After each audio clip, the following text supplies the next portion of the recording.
in this video, we are going to talk about what is pre-treat, when is it necessary, why do you have to do it, what's the importance of pre-treat. So we are talking about this as far as a pre-treatment that is needed for shirts when you are going to do direct to garment. Now, there's a couple of really important things to take notice of. First of all, what is pre-treat? Pre-treat, what it does is it is this liquid solution that is put onto a shirt prior to direct to garment, prior to printing direct to garment. What it does is it essentially creates its own layer between the fabric itself, the garment, and the ink, specifically the white ink. With that in mind, you do not need to pre-treat white shirts because white ink is not used to print on white shirts. So when you are doing white shirts, you don't need to pre-treat. You can just go ahead and print. This shirt was not pre-treated. It's white, printed right on there. There's no hand, there's no nothing. You can't feel it. Now, with black shirts, you definitely need to pre-treat. So this is a shirt that was pre-treated, and this is what it looks like. You can see it first lays down a layer of white ink, and then it lays the color on top of that. Now, what happens if you don't use pre-treat, or what happens if you don't use enough pre-treat or enough even pre-treat? So, when you do not have pre-treat, whether that's at all or evenly, what happens is the white ink, which is laid down first, is absorbed into the black or dark color fabric. Then, when the color ink is laid over top, it really has no base to lay on. So I'm going to show you an example of when pre-treat was laid down unevenly, okay? This is an example of when pre-treat was not laid down evenly. So what you can see here, and I'm gonna give you a close-up of this, is that in the middle, there is pre-treat. It's even. Around the edges where it looks extremely faded and distressed, that is where there is no pre-treat. And what you can see, or there may be pre-treat, but not a whole lot. What you can see is that that white ink, which was laid down, did not have anything to sit on, and it was absorbed into the fabric, basically like graying or muting it out. And then when the colors were laid down on top of that, they were essentially laid down on the dark ink, dark fabric, and so you cannot see them. That is the result. So the middle, where there's plenty of pre-treat, big bold colors. White is bold, every other color is bold.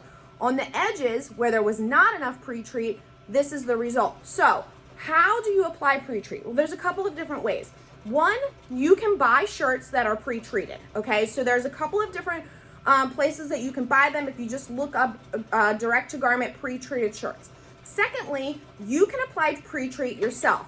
And there are ways to do this. There are better ways and cheaper ways. There are more effective ways. There are more trial and error ways. So one way you can do this is to use a pre-treatment machine. The options are from very basic to very robust, okay? So there are automatic pre-treat machines that you basically put the solution in and then put the shirt in and it evenly sprays a layer across. If you're doing high production of direct to garment, that is going to give you the best results. It's also not going to limit you on the type of garment or shirt that you're using. So if you just go to the store, if you go to Old Navy or Target or Amazon and you buy a shirt that's not pre-treated, and you buy a bunch of them or whatever, you can pre-treat them. That's the advantage of doing the pre-treat yourself.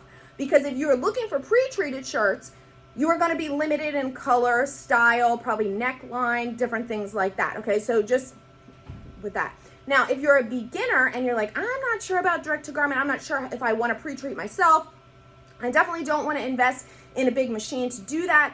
You can pre-treat yourself. There are other ways. There are spray options. You could pour pre-treat solution into some kind of like a paint tray and then use a roller to roll it on. Again, though, you have to be very, very careful because the risk with that is something like this where you're not covering the full area or you're not covering it evenly, okay? So pre-treat is extremely important.